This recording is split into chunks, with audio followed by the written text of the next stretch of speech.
Good afternoon, everybody, and welcome to the August Power Hour.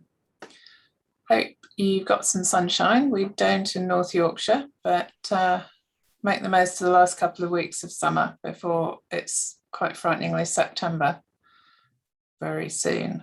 We've got a really busy presentations to get through today. I'm Joanna Oliver, and I'm Director of Global Programmes for the CEA. Currently not very global thanks to COVID. So North Yorkshire is pretty much as far as I'm globally going at the moment. I'm really pleased today that we're going to have some presentations from our friends at the Department for International Trade, DIT, and it comes as a result of a conversation that I had with Anya in Las Vegas last year, which I think was the last time probably any of us went overseas.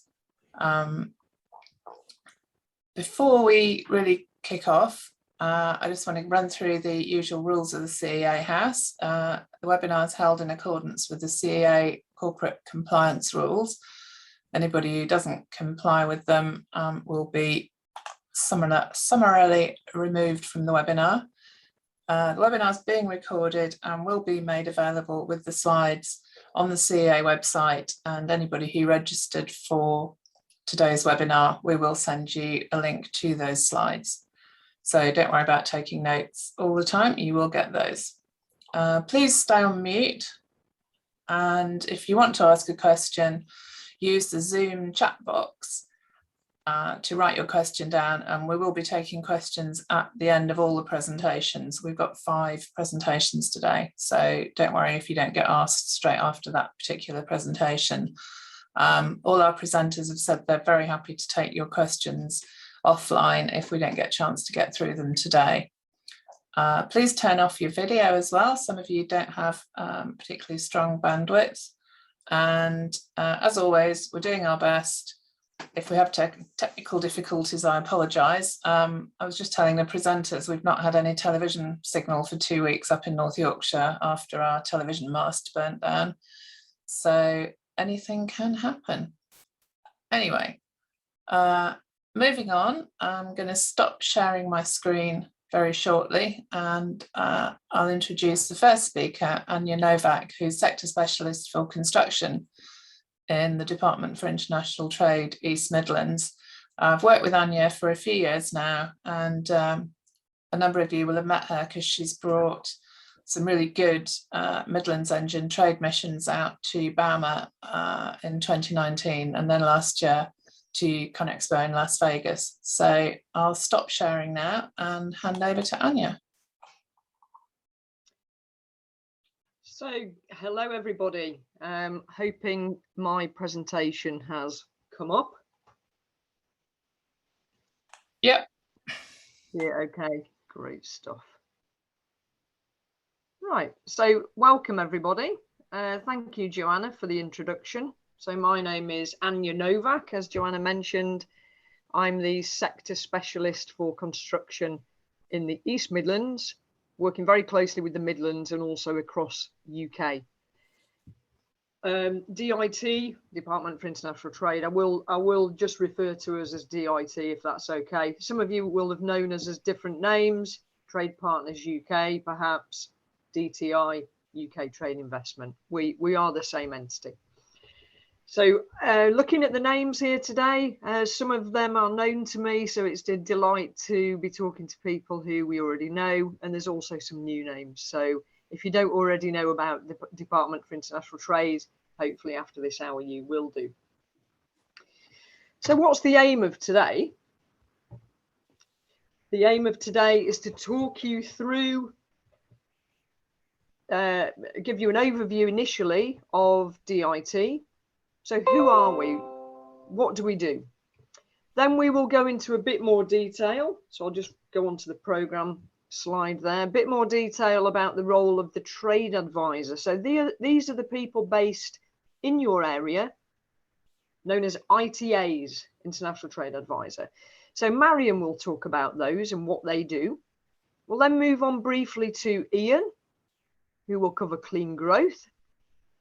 Then we'll move on to Mick, who will be our company case study. He's an MD of Ventura Projects Limited. Some of you may have met him at ConExpo last year, or perhaps at another event overseas.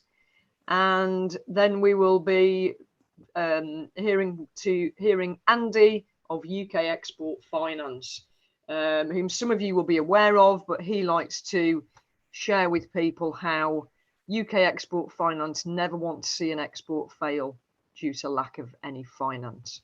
So that's the programme for the day. So I'm going to start with, who are the DIT? So you may have a notion of who we are, what we do, and that's fantastic. If you're already known to us, brilliant. Keep talking to us. But what I'd like to do now is to just read out what our mission statement is, and I'll pick up on some of the words from that throughout this next slide. So just at the top of this slide then, our mission is to help businesses export through supporting and encouraging companies to drive sustainable international growth. So just bear that one in mind. I'll keep this slide up. The DIT was created in the summer of 16, just after the referendum. It is one of the smallest government departments, but the fact that we are our own department now hopefully gives us a little more of a voice. Just on that second point there, last year UK exports totaled £574 billion. That's goods and services. And UK exported nearly £50 billion in June 21. So obviously you can find those stats on ONS, but those are the latest stats that I found last week when I put this together. So there's a lot going on, an awful lot happening. We've got a huge global network. Some of you may be familiar with the embassies and consulates that we have overseas. Some of you may have even been in those buildings. You may have had meetings there. You may have hired the rooms for events. That's something Marion will talk about a bit later on more specialist services that we offer. And their job is to promote UK PLC. So whereas I'm from an East Midlands background working across the Midlands, DIT and its entity promotes the whole of UK PLC. I think last year we worked with nearly 10,000 companies. So there's still a lot more we can do. There's still a lot more companies we can work with. I was reading the other day something like only 10% of UK companies are exporting. In Europe, that figure may be as high as 20%, maybe even 25%. Those figures do vary depending on the origin of the source. And then finally, DIT looks at more strategic relationships. So this is sort of the real overview, the high level government relationships. So in terms of free trade agreements, you may be aware in October 2020, we signed the FTA, that's your acronym there, with Japan. US, Australia, New Zealand are priority for us.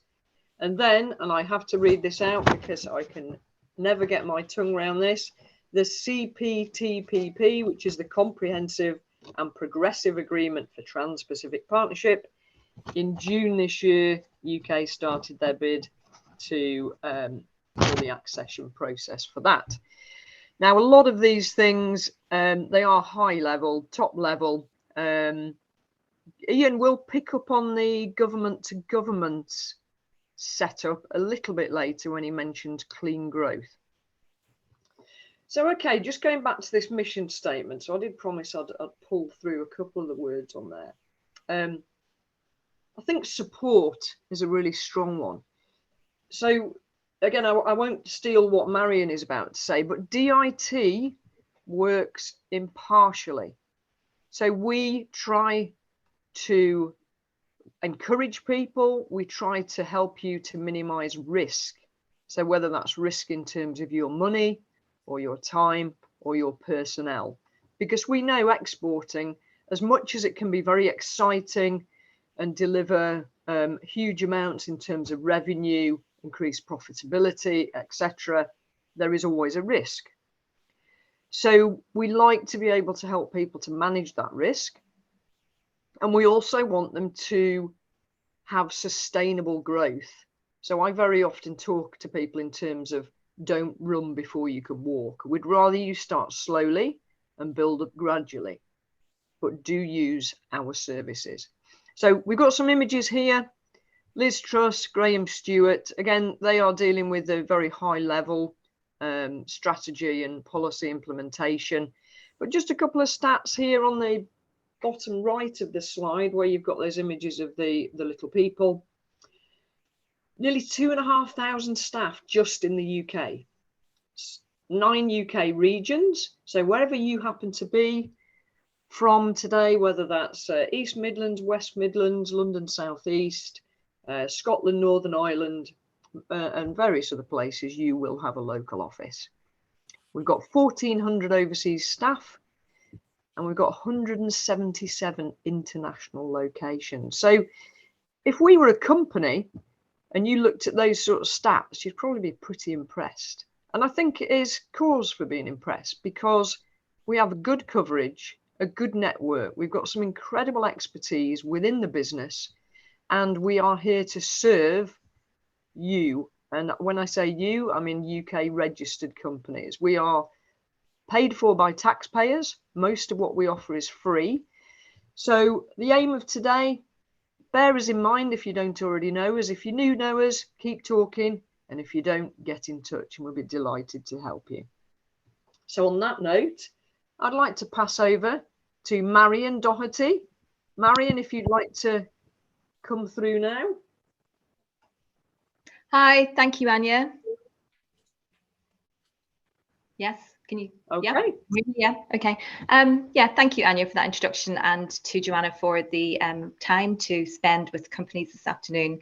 We're always, our main drive is to raise profile of what we do and get companies involved. I'm an international trade advisor based in the West Midlands in the Black Country, and I lead on infrastructure, but I work with companies from all sectors. It's been a busy week so far, as all weeks are. I've been to India, Singapore, Malaysia, Qatar, and Poland so far, and it's only Wednesday, so that'll just give you an idea of what we can do with you, your company, and introductions to our commercial colleagues, and also directly to potential agents, distributors, whatever your route to market is. So I'll just go through the slides. So I've only got a few minutes, so just want to be quick, so hopefully you can understand me. So looking at a company first, what we can do first when we meet you is we will do a diagnostic on your company. We'll have a look and we'll develop what needs to be developed in your company. So we'll look at things like your objectives and your aspirations. So when a company comes to me, they'll usually have an idea, they'll usually have a plan, they'll usually have a country that they're going to focus on. But that's not always the one that's suitable for them. So we need to really dig deeper to find out, why they're looking at that and what we can do to maybe help them look somewhere else that might be more accessible. So we'll look at your products and your services. Are they perfect for that market? Do we need to alter them in any way? What about your competitors? Are they in that market? Can we look at what they do and see if we can learn from that? We'll look at your people and your people's experience, and whether you've got somebody who can be dedicated to the export side of the company, because that's very important. If you're working with an international trade advisor, it's really important to have that one person that can drive this through with them, because otherwise, we know that you've got priorities and things fall by the wayside. But having that one personal contact is really important, I think, to make a success of this. We also look at your sales and your marketing. Do you use your website to its full advantage? Do you use social media? Are your sales team able to converse in different languages? What areas that we can look at there that might need improvement? And then we look at the planning and the market knowledge. So what do you know about that market already? What do we know about the market? What is the pricing in market? Can we help you develop your pricing strategy? And your financials, do you have different accounts that you can pay in different currency? You know, are you aware of the tax and the VAT implications of exporting? And also, you know, it's really all about improving efficiency and developing, I suppose, your internal processes to make sure that we can manage and work with you through these. So really, we are a one-to-one support. As Anya said, a lot of what we do is free. So initially, we'll have the export plan. We'll present it to you. We'll work through it. We'll agree what areas that we think, you know, fundamentally we need to work on. And with that, then we will drive you forward. So initially, we'll look at maybe your market access. So what markets are you looking at? Can we choose maybe one or two rather than going scattergun approach? When we do this, we'll start looking at introducing you to our commercial officers. Now, our commercial officers are DIT employees. They're sector specialists. They're based in the embassies all over the world. And this really does give gravitas when you're trying to approach a potential client. Having that support and that knowledge is key to making a success of it. So as I said, I've been all over the world this week so far, and that's been with companies that I've introduced to my colleagues, and in some cases to, you know, we've taken that step further because we will start working, we continue to work towards the end result. So, you know, in some cases it's actually meetings with potential partners. One company's just signed an MOU, so it's all of that really developing and helping you to access those opportunities. And then just thinking about how we can get you into that market. So, you know, we've talked to the commercial officer, we found out that there is potential there for you. How can we start raising profile to make sure that companies have the confidence to do business with you? So we'll look at, you know, exhibitions, as Joanna said, you know, they support a lot of exhibitions. We support a lot of joint exhibitions together. That's one way to go. Is it a visit? You know, are you just starting out on your journey? Do you need to visit to go and explore what's on offer at the exhibitions, who your competitors are? Where there's gaps? Is there anywhere at, you know, in that sector that you think my product, I know but I haven't seen it, so, you know, that's a real inspiring drive to get out there as well. So, and if you're going to take the next step of exhibiting, we can help you access some funding if there's any available. At the moment we do have funding, which is quite good. So, but it's funding for the East Midlands and the West Midlands. I'm not sure about other regions, unfortunately, but for us, we do have the European Structural Investment Funds, and that is funding that is 50% matched and can be used for anything to do with internationalization of your business. So translations of websites, visits, consultancy in country, there's 50% matched funding for that. That's really important, I think. So, you know, it's all about research and it's all about doing your planning in advance of actually getting there. So that's really on a one-to-one basis what an international trade advisor can do initially. And we'll work towards an action plan towards getting you the results that we believe that you can do. But as I said, that one-to-one engagement is really important. So market selection and route to market. So country and sector information. We have country and sector information on the Exporting is Great website. If you put in your country of interest and sector, then you'll get some detailed information about that sector in that country, which is a great overview. I will say that some of it is not up to date, but I know that teams are working on this at the moment to bring it up to date. And also the Institute of Export also has some really good market information on their website as well. And as Anya said, we do work with lots of different partners, so we're happy to try and promote what everybody else does as well in the grand scheme of things. Sales and marketing and website. So, you know, we're looking at where we've identified your issues, taking you that step further, maybe getting you to join some masterclasses. These are led by people who've done business themselves in international markets and want to give something back. So they're really experienced. These are really good. They cover everything: sales and marketing, e-commerce, agents and distributors, routes to market, all of the IP, everything to do with exporting. You will find a masterclass on that. Half an hour, half a day, sometimes maybe 2 hours off your day. It's worth investing in that. And then routes to market, agents and distributors. So really, we've got some sector specialists who are able to advise you on these as well. So looking at routes to market, so we have an advisor who can look at the, I suppose, the route to market, complex markets, anything to do with IP, anything to do with developing those agency agreements.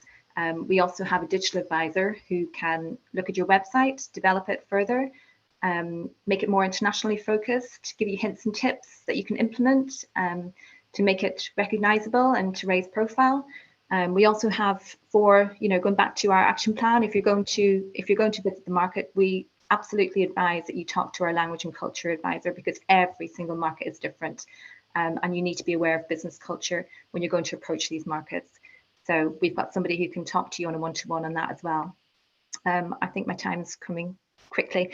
So sector specialist support, we've got sector specialists, we've got 6 sector specialists, which is really important for companies who are currently exporting, but just need that little bit more guidance maybe. And these are experienced in industry. So we have the advanced manufacturing, clean growth, fast moving consumer goods, future mobility, finance and legal, and business services, and tech and digital. And you'll be hearing from Ian on clean growth after this.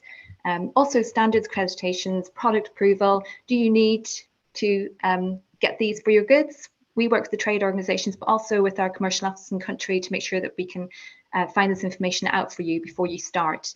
Duties, taxation, logistics, transit insurance. We work with the Chambers of Commerce and their documentation teams to help you support you getting your goods to market there.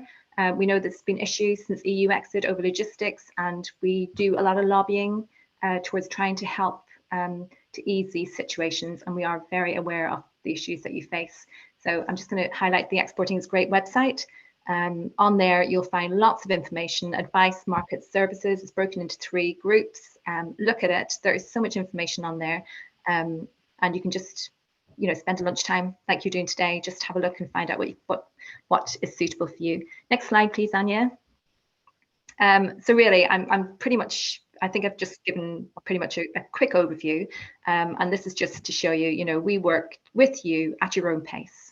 If you're at a stage where you're not ready to move too quickly, we'll go at your pace. So, this roadmap just gives you an idea of what you can jump into and jump out of when you're ready. We will, of course, nag you a little bit, which everybody needs every so often if we're going to be taking this forward. But in general, you can do a masterclass, you can meet the buyer. We have companies who come into the UK, or you can travel to meet the buyer. Our commercial officers arrange these for us. We've just recently done one with the UAE. Not sure if anybody was part of that. It was virtual, of course, but we've got lots more planned for the future. Hopefully they won't be virtual, but if they must be, they must be. Virtual exhibitions, really, that's pretty much what it is. And like I mentioned with lobbying, we've got roundtable discussions. We've got personal advice. We've got commercial officers come to the exhibitions in the UK and go around and meet the companies, so then they take that back and will contact you and develop you further. So really it's just one holistic approach, and we're here to help. Our service is mainly free. We do the overseas market investigation service, which is tailored one-to-one research. That is chargeable. It's sector related, and it is successful because, as I mentioned, the gravitas of having somebody from the embassy ring a company in country to say that you want to talk to them or interested in doing business adds immeasurable support to that as well. So I think I will have to finish up now, and hopefully that's been of interest, and just get in touch with your local international trade advisor. We are always willing and ready to help. And I'll just introduce Ian, my colleague, who's up next to talk about the clean growth advisor position that he has at the moment. Thank you. Thanks, Mariam. So my name is Ian Stevens, and I am the clean growth advisor for the Midlands Engine region. I've got a freer role than Anya and Marion, based on the fact because my role is probably more to do with business development. For those of you that are interested, I am an engineer by trade. Marion kindly said we were experienced. She didn't say that we were old, but I think some of us are, but hey, such is life. So basically my role is to try and understand the local supply chain and find some demand stimulation for your business. in the clean growth field. I'm here to basically champion your supply chain and try and find potential funding options to assist clean growth opportunities. The role itself means that I have to follow the government's clean growth strategy and items within the government's 10-point plan. Actively at the moment, I'm doing a lot of things with regards to the Race to Zero, COP26, but also do lots of events such as these. In the future, I'll be doing sort of events with 3 renewables companies that are in the region who basically have been asked by DIT in France to make presentations. So we can always get you involved. We would always be interested to try and support you to try and find, obviously, the overseas opportunities. A little bit about clean growth then. So clean growth is really the response to climate challenge to promote economic growth and opportunities that have a positive environmental impact. Most importantly, though, this is to the reduction of emissions to meet the net zero targets. Whilst focusing on emissions aspect of clean growth, the agenda also includes new emerging themes such as nature, biodiversity, sustainable development goals, adaptation and resilience. Clean growth is not a sector.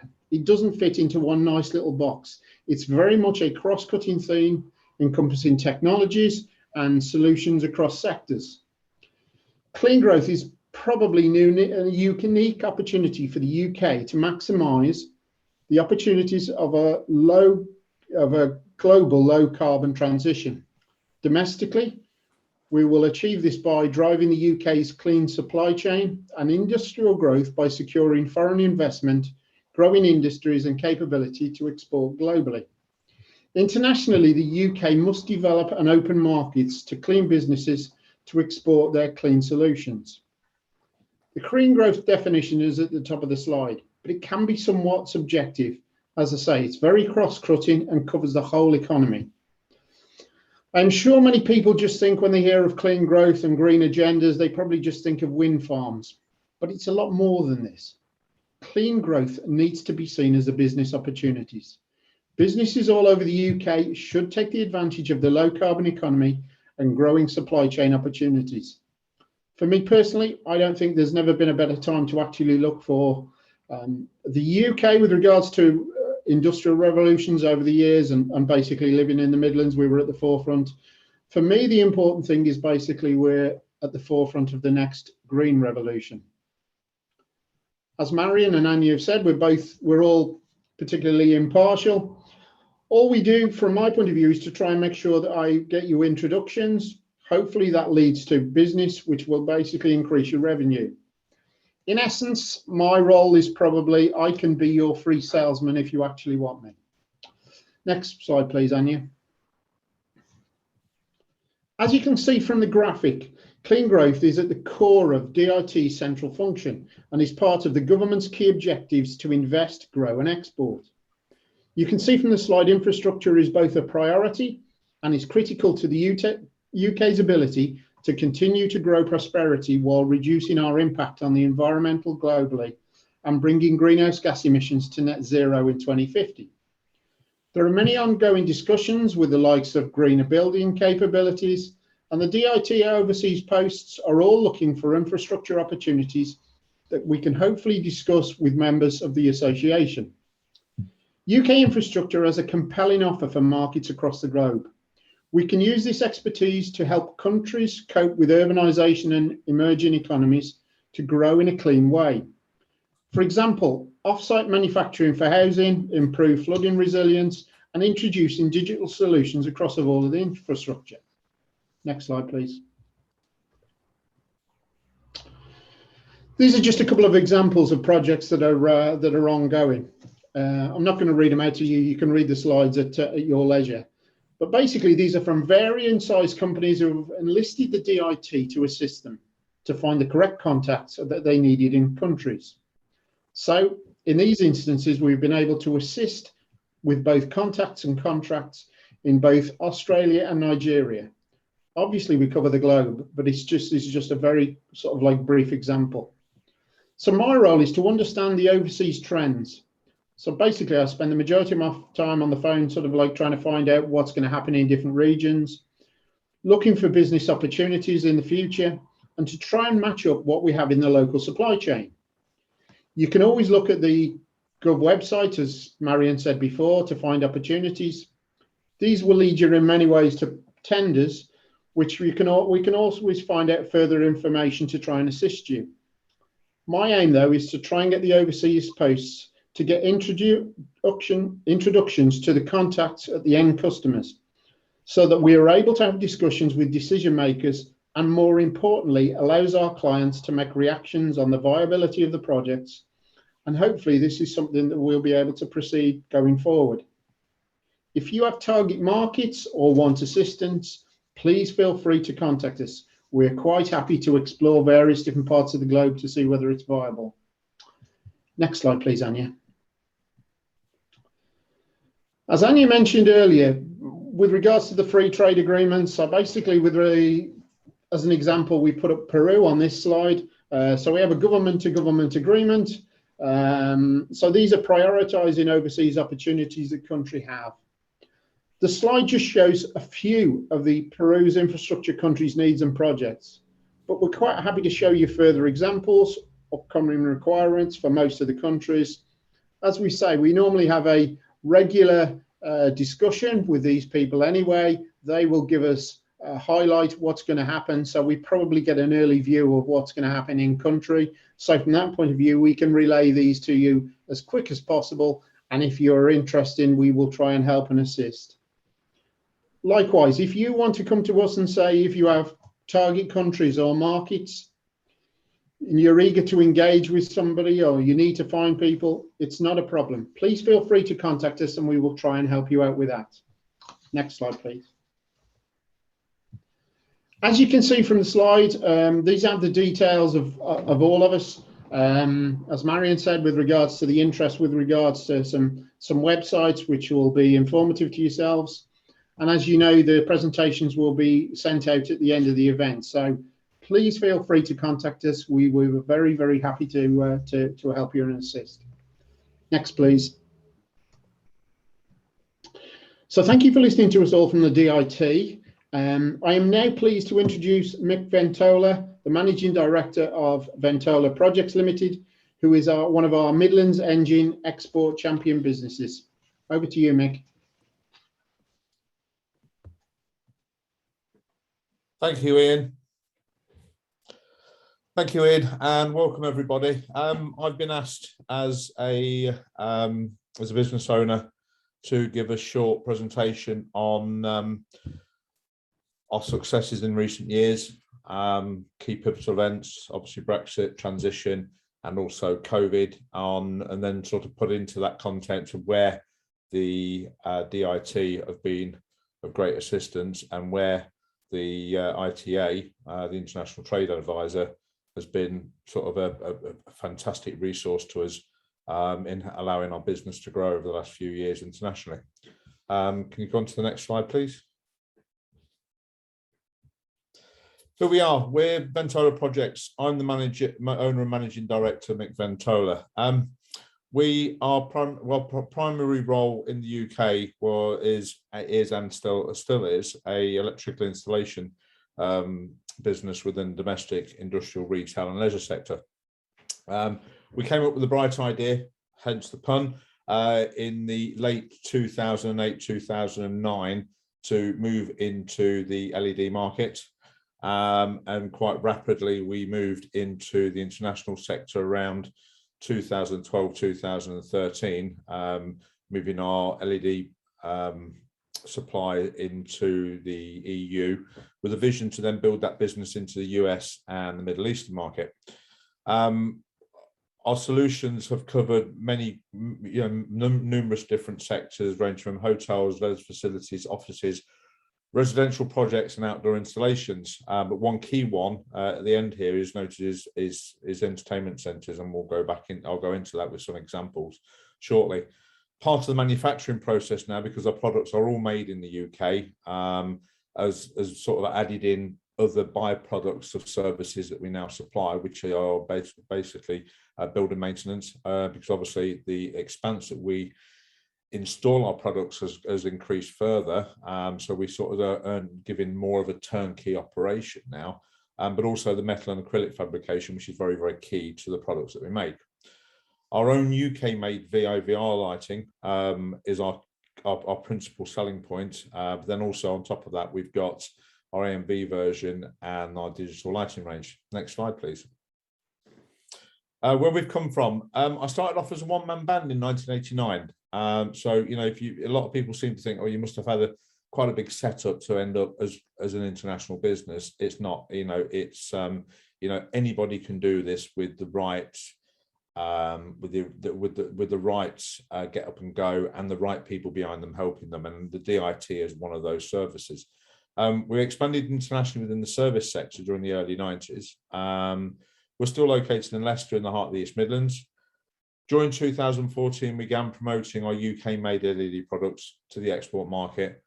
And over these recent years, we're doing that now through our distributors, one based in Bologna in Italy, another recently acquired our US Director of Sales and Operations based in Richmond, Virginia, a Las Vegas-based distributor and a long-established distributor in Cairo, covering the whole of the Middle East and the GCC regions. We generated our first sales in the Middle East and the EU during 2015, winning our first US sale in 2017. Next slide, please.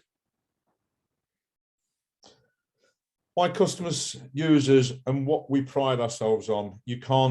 One thing that's been very pivotal in exporting is you can't just sell what you do on one specific thing.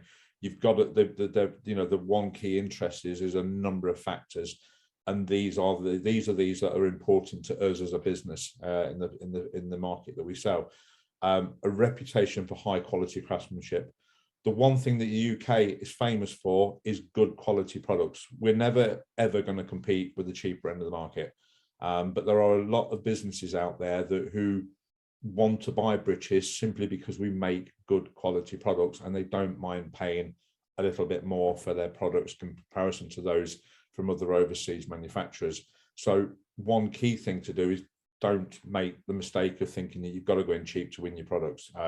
If you market it, if you promote it correctly, if you've got organisations like the DIT behind you, there are great ways of selling top quality products at a higher price than those at that cheaper end of the market. Another one is, and especially in the Middle East, never missing delivery deadlines. Having a team of experts capable of meeting the needs of all types of clients. And again, the DIT is part of that portion of our organisation. Personalised service ensures customer satisfaction, which is more of a US-based factor. Approaching each project with enthusiasm and dedicated to excellence, guaranteeing minimal disruption to businesses. That is the key thing at the moment, because everybody's got a cause to say, well, COVID has affected us. What can you do to help us out? So that's a key one at the moment. Project management, including sourcing parts, installation, after sales service, repairs, maintenance, refurbishment, removal and relocations. If these are things that you can put in through outside sources that are within your network, again, this is very, very key to selling a successful product range overseas. Obviously, we have a conquest for new ways of cutting energy consumption, which is key to anything at the moment, promoting a green, ethical compliance and reducing our clients' maintenance costs. Next slide, please. So some examples of what we've done from 2013 to 16, again, I'm putting on a pre-Brexit thing here, is you'll notice here that we've got products, sales that we've accomplished in Germany, in Qatar, Abu Dhabi, Latvia, other overseas ones such, and you'll see more of them coming, but you'll see there that the majority of the contracts that we won at that point were mainly UK based, and we were beginning to build this overseas sector of it. Next slide, please. What we've done since 2016, we've expanded our LED division far easier with Her Majesty's DIT assistance. This assistance has established the Ventura brand overseas through its distributors and numerous USA clients. here's a number of them that we've covered. This is just the USA alone. Again, we've managed in a matter of only a few years of selling our products to numerous family entertainment centres coast to coast. So we have gone from east to west coast in the USA. Next slide, please. Our LED lighting, like I said, which is key to our overseas sales, we're now into our 14th year of selling our LED lighting. Our 5 core elements are our audit. This is essential to what a lot of overseas clients want to do, because this actually allows us to sell the green ethical part of it, because they want to see, although we're going to be spending money, what money are we going to see? Return on investment is key at the moment. And if we can encompass the sales within the green credential, that is now allowing that expansion to happen far sooner at the moment. By bringing in the auditing elements of it, we've got our design sector, so we are sort of designing what the customer wants to see. Again, that then becomes a sales advantage off the back of the audit thing. Obviously, manufacturing and supply, selling UK goods, installation and testing. Again, some of that is dealt with through our UK division, but most of it through these overseas sections. And again, something that clients want to see in the USA and in the Middle East is seeing people within those nation states having their own people within those nation regions of installing the products as well, because it shows that we are looking at the local economy with regards to employment as well, rather than bringing overseas employment in at the same time. Again, post-install support, something that we offer to the client here virtually from the UK, but again, on a hands-on approach from our people in the nation states. This turnkey operation allows us to ensure customer satisfaction, minimize disruption to businesses, gain repeat projects from referrals to new clients. Again, this is something that has become very, very popular in recent years, and then continue to develop our skills to better the products we supply onto the future, which again, it's not to sit on your laurels, continually try and look at ways of doing that, because that puts you one step ahead of those people in the cheaper end of the market. Next slide, please. These are just some brief examples of what we've done in work. We've done work for top blue chip companies such as Audi, the Hollywood Bowl chain in the UK, Ferrari World in Abu Dhabi, and a number of business and office setups around the world. Next slide. Again, further, we've gone on to more of the architectural thing. But we've done the Twin Sails Bridge in Poole, the Walkie-Talkie building in London by Fenchurch Street, by the Garden Terrace, and a number of high-rise apartments over in Canary Wharf. Next slide. 2021 and the future. Our plans are to further growth in the USA. Again, we recently received support from Her Majesty's DIT Internationalisation Fund. This has allowed us to better promote our marketing and PR to more and larger US clients. This in only a matter of months from initially generating this internationalisation fund through our expanding marketing and PR has generated almost $500,000 in US sales.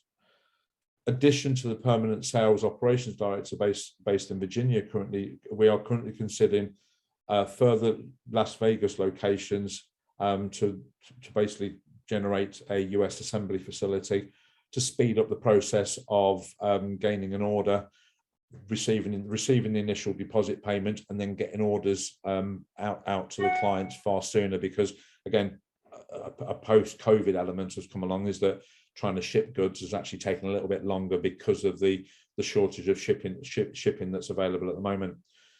Again, through the internationalisation fund, we've been able to start promoting our VAVR brand into new regions. These are Australia and New Zealand, and of which through the DIT, we've been able to source other grant funding to allow our products to be compliance approved for these new regions that we're planning on building into 2022. Additions to the USA VAVR range, we're increased demand has generated more interest to expand our product range. We've got 2 or 3 further products that are expected for launch late this year, early next year. These R&D grants with the DR systems are advising which grants are available. You know, this has become key as well, is where when the DIT haven't got any other assistance that they could give through some form of grant funding, they know other organisations that they can steer you to with regards to giving you the assistance you need, and obviously then bringing in your product ranges in far sooner than you may have actually initially forecasted for. This has allowed us again to faster develop and release our new products to new markets overseas far sooner. Next slide, please. Brexit, believe it or not, this word still comes up in conversation. And the first one is, has Brexit and transition badly affected our business? It hasn't. The one key point that came from Brexit is it lowered the exchange rate against a lot of overseas currencies. That reduction in that basically allowed exporters such as ourselves to give better value to our new clients, and from the back of that, that transition of being able to supply our products slightly cheaper than we may have done before Brexit has allowed us to sort of utilize that negativity that came automatically from the market to promote our products, and then gain some brand awareness by actual sales. And that off the back of that, even though the currency rates have actually stabilized and improved slightly, has allowed us to sort of come off the back of that. And the clients are now saying, well, it doesn't matter if it costs a little bit more now. This particular customer is far happier now than he ever would have been sourcing locally. So again, we have seen a lot of benefit coming from Brexit. Next, I'll continue, please. Free trade deals, again, off the back of Brexit, are making further expansion easier. Just the fact that the UK government is talking to other nation states is getting other clients talking to us to say, well, you know, we see that you may be doing, you may have a free trade offer, a free trade deal on, is actually bringing people to the table that we would have never normally spoken to. So even before these trade deals have happened, things are actually happening already in advance of potential free trade deals that are coming through. We have even had some clients that even when the free trade deals haven't happened, have just said, look, we found that we've got enough information on you already. We like what you have and what you say. Let's just do the deal now and see what we can do in the future. So again, it's generating further sales in the future, even though these people have jumped in with 2 feet already. Continue on, please. ITAs. My ITA is Anya Novak, and again, my ITA, Anya, is actually treated as one of the members of the team. You know, she's always there to help out. We've had a number of issues in the last couple of years with trying to get access into the USA because of COVID, because obviously the country's closed, and through the connections over in the US, the consulates in the USA, we found routes in getting some of our team into the USA for important face-to-face talks that we've had to do, or demonstrations, or signing deals, or completing on compliance stuff, which had the potential of losing us a lot of money, to having shipping issues to shipping stuff into Saudi Arabia. Through the ITA, and again through the network that you've heard through a lot of the people speaking this afternoon, it's actually got us in contact with people at the consulate, people in the embassies, in finding another route into making my life a little bit easier. So again, the International Trade Advisor is a great asset to any business wanting to utilize the Department for International Trade. Continue on, please. Again, just a brief, speaking with the DIT Trade Advisor is a great place to start. They're a great source of information, and it is a free service. Building a relationship with an ITA is worth its weight in gold. Get lots of advice. The ITA has bundles of it. If they don't, they'll know somebody who does. Again, some key things from me as information for anybody else wanting to export, and again, with the help through the trade advisors, take your time, don't rush. You know, there's a big global market out there, so you don't need to rush. Cost, it can quite easily get expensive. So again, you know, take the time, but again, utilize the International Trade Advisor, because costs can get quite rapidly expensive. And if you take your time, you can encompass that over a far greater period and still achieve your ultimate goal. Don't just rely on email in the early stages to push your brand. I know we're living in a COVID world at the minute, but make the calls, talk to them, generate dialogue, make time to visit. Obviously, it's currently virtual, but once we are over this virtual summit, you get on an aeroplane, go and meet these people. These people are interested and want to meet people, and they love the British accents as well. Again, sell your brands, sell your brand, and push your products face to face. Obviously, virtually at the moment, but you will need to make a lot of face to face element of it, and that is key to a lot of the exporting work that we do. Continue on. Again, thank you very much for listening to me. And again, if you have any questions, please add them into the dialogue, and I'll be quite happy to answer them at a later date. Thank you.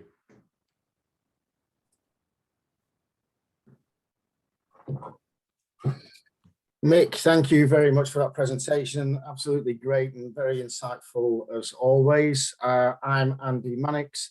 I'm a regional export finance manager for UK Export Finance, and I'm going to give you a whistle-stop tour of UK Export Finance, conscious of time. But my role is effectively to support local exporters in their sourcing of finance for their export-related contracts. So can we go to the next slide, please? We're going to initially talk about the mission of UKEF, and that's to ensure that no viable UK export fails for the lack of finance or insurance from the private sector, while operating at no net cost to government.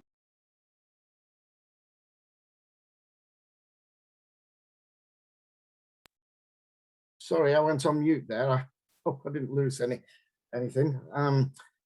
We've been a contributor to UK government accounts in recent times. So a little bit about us.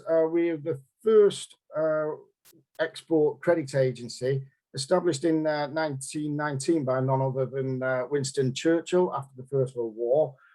We were with the DIT and HMT, and we have over 70 private lenders and credit insurers who have master guarantee agreements in place with us. But what we're there to do is to complement and not compete with the private sector. And we're there to support UK businesses that export with our tried and tested product range, which I'm going to go on to in a minute.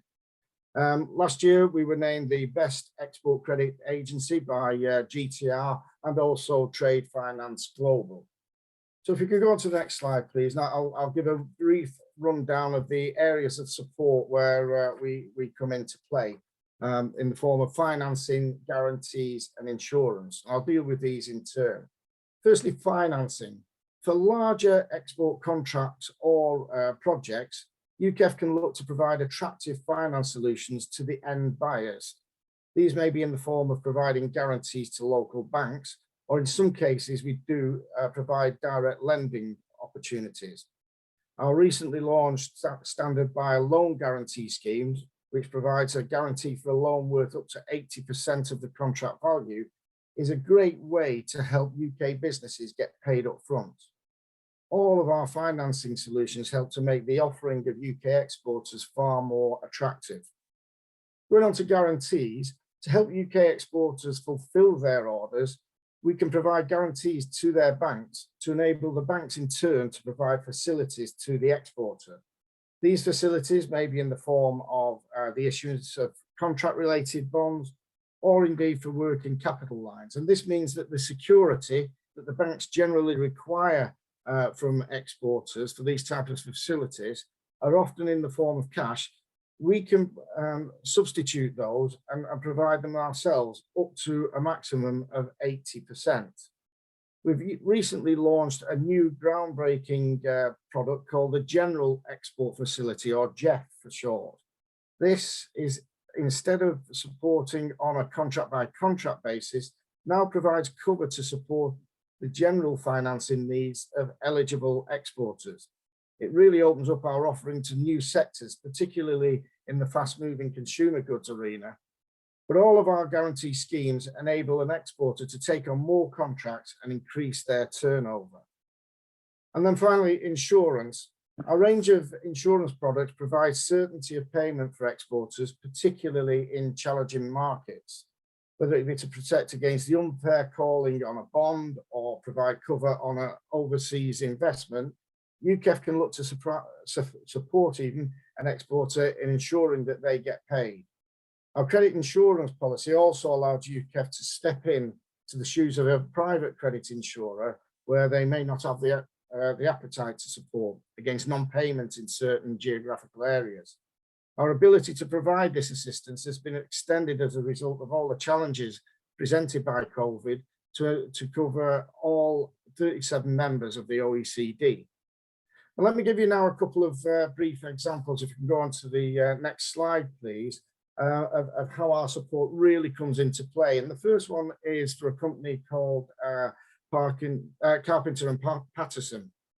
What happened there was UKEF provided a 300 million line credit to Reliance India to fund construction work on its refinery in Jamnagar. The condition of that funding of that line of credit was that Reliance had to source UK goods and services, and over 100 contracts were awarded to UK companies like Carpenter and Patterson. They secured over $9 million in revenue over 2 years, and the size of that and the complexity of it, and obviously their name being made known in the overseas markets, made them establish bases in India and Thailand. And you can see from Jonathan's comments there what a difference it made to their business. We go on to the next slide. I'll give you more of a local type of support that we've given, and this was to ES Global. There were multiple instances of UKEF support, most prominently this one here for the Asian Games in 2018. ES Global is a local-based project management company from London that specialises in the delivery of high-profile sports and entertainment events throughout the world. In 2016, it was invited to bid on a high-profile contract to work on the Jakarta Velodrome for the Asian Games in 2018 in Indonesia. The company struggled to secure insurance for the $19 million contract to cover the deal from the private market, but UKEF provided a solution by providing its own export insurance policy, and it also provided a guarantee on a bank loan to enable ES Global to have working capital facilities to see them through that. It meant that ES Global had both the confidence through the insurance and the capital it needed through the working capital support to offer its buyer competitive terms and therefore secure the multi-million-dollar contract. So just to sum up, if we go to the next slide, we've provided support for UK exports to over 200 countries. And I think it's also worth noting that well over 70%, I think it's 77% of the support that we give in volume terms are to SMEs. We're not just there for the big global multinational type contracts, but we do support those. We ensure that that filters its way to supporting UK exporters in the products that they can offer. And then just finally, there's a link on the slide, which if we go to the next slide, please.